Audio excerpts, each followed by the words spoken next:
one, since opening ngayon ng Diwata Pares Overload sa Quezon City branch, naisipan namin pumunta. Pero pagdating namin doon, akala namin late kami kasi 10 a.m. siya and nakarating mo kami ng maaga. Pero hindi pa pala nagsisimula yung ribbon cutting. So, hindi pa kami ganun ka-late. Yung part na to guys, nagsisimula na yung ribbon cutting. Init na init ako dyan, pero kailangan ko makakuha ng magandang angle. Kaya dyan ako pumuesto. And hindi naman ako na-video kasi maganda yung angle na nakuha ko. Kung mapapansin nyo, tinanggal ko nga pala yung boses dyan kasi baka makapiright ako. Nag-iingat lang. Ang daming tao, siksikan. Yung iba, bigla naging instant vlogger kasi parang halos lahat na may hawak ng cellphone. Kasama na ako doon.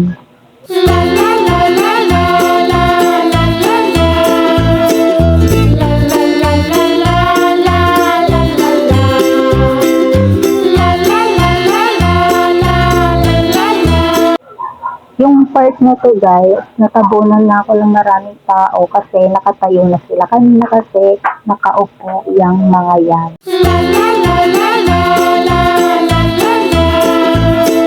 Congratulations, Diwata, for your second. Tama. Ito na yung second branch mo dito sa Quezon City. And welcome to Quezon City. Siyempre, gusto kong i-acknowledge din ang presence ng Vice Mayor na si Gian Soto, ang aking kumpare. Ayan. Inaanak niya yung aking anak. At eto, sana suportahan niyo po si Diwata tulad ng pagsuporta ng mga ibang kapwa natin dun sa main branch niya. At dapat pakita nyo na mahilig din ang mga taga Quezon City dito sa pagkain. At alam ko naman ang pares hindi nawawala sa uso yan. All-time favorite yan. Kahit asawa ko, paborito yung pares minsan dadaling ko siya dito. So maraming salamat po sa nagpunta dito. Kala mo, opening ko. Okay, Diwata.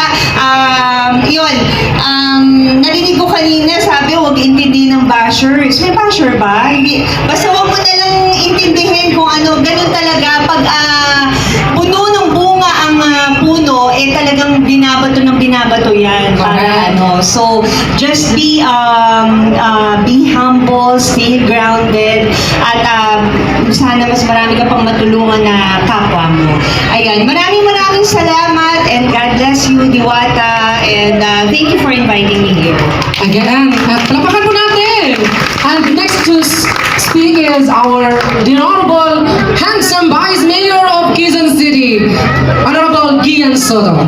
Thank you very much po una sa lahat, Diwata, for inviting us.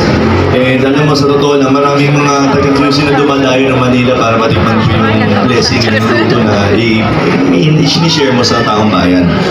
Pero ngayong araw na to, ina-observe kita, sobrang kanina ka pa talagang tinatry mong asikasuhin lahat. And gusto ko ngayon huminga ka muna, mag-relax ka. And, amen, alam namin kaya mo, pero tanda mo, Diwata, nasubaybayan namin yung paano ka nagsimula. Alam namin kung gaano kahirap yung mga pinagdaanan mo para makarating kung nasaan ka ngayon. And tama yung sinabi ni Ana. Tandaan mo na huwag mong kakalimutan na kung saan ka nanggaling. Stay humble. And gusto ko lang ipaalam sa'yo na ang Panginoong Diyos ay kasama mo dito sa hirap at sa ginhawa at sa mga susunod pang tatahakin mo sa buhay. Dahil okay lang ba? Reach out natin yung kamay natin kay Diwata and then ipapag-pray ka natin. Okay lang ba? Ayos na ba yun? Dear God, maraming salamat po, Panginoon Diyos, sa lahat ng mga blessings na binibigay niyo sa amin, sa lahat ng mga pagsubok na binibigay niyo, sa lahat ng pagmamahal, at higit sa lahat provision na binibigay niyo. Lord, we lift up to you, Diwata. Please, God, tuloy-tuloy niyo po siyang gabayan tuloy-tuloy niyo po siyang i-lead sa inyo dahil alam po namin na wala naman po siya ibang gusto gawin kundi mag-bless po ang pamilya at mga tao sa paligid niya.